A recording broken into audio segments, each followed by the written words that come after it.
செம்மலை என்னும் மகன் சுரிய எனது அன்னை தன்னையும் அவ்யோரணிமணம் வணங்கி எனது உரையை தொடங்கும் மாணவி ஆசுவேனா.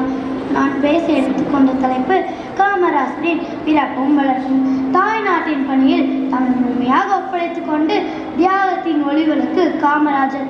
நாடே அவர் திருக்கோயில், மக்களே அவர் தெய்வங்கள், மக்கள் தொண்டே ஒரு குறிக்கோள், காங்கிரஸே ஒரு உயிர் மூச்சு, காந்தியடிகள் காட்டிய பாதையே ஒரு வாழ்க்கை முறை.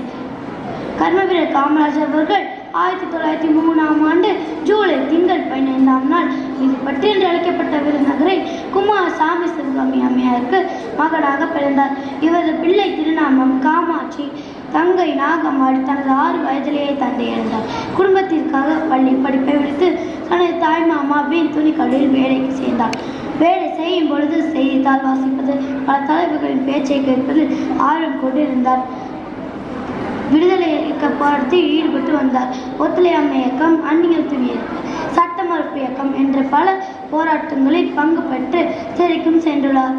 தனது நேர்மையாலும் கடின உழைப்பாலும் வாழ்வில் முன்னேற்றம் கண்டு தமிழ்நாட்டின் முதல்வர் ஆனார்.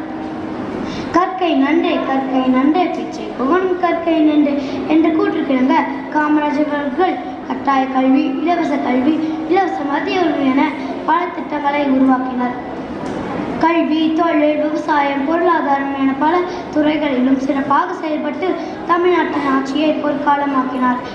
காமராஜர் அவர்கள் படிக்காத மேதை இல்லை, ஏழை குழந்தைகளை படிக்க வைத்த மேதை, பெருந்தலைவர், தென்னாட்டின் காந்தி, கல்வி கந்திருந்தவர், ஏழை பங்காளர், கர்ம வீரர், படிக்காத மேதை, கிங் மேக்கர் என பல சிறப்பு பெயர்களின் சொந்தக்காரர்.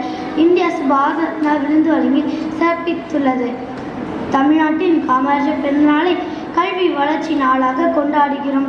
தன்னலம் பாரத் வாழ்ந்த தலைவர் 1975ஆம் ஆண்டு அக்டோபர் 2ஆம் நாள் தனது 72 வயதிலே அமரரானார். எல்லோருடைய வாழ்க்கையும் வரலாறு ஆவதில்லை, வரலாறாய் ஆனவர்கள் தனக்காக வாழ்ந்ததில்லை என்று வாழ்ந்தவர் காமராஜர். அவர் மறைந்தாலும் அவர் புகழ் இன்னும் மறையாது. எனவே நாமும் அவரை போன்ற எளிமையான வாழ்வு வாழ்ந்து அவரது நெறிமுறைகளை கடைபிடித்து வாழ்வோம் என்று கூறி வாய்ப்புக்கு நன்றி தெரிவித்துக் கொள்கிறேன். நன்றி, வணக்கம்.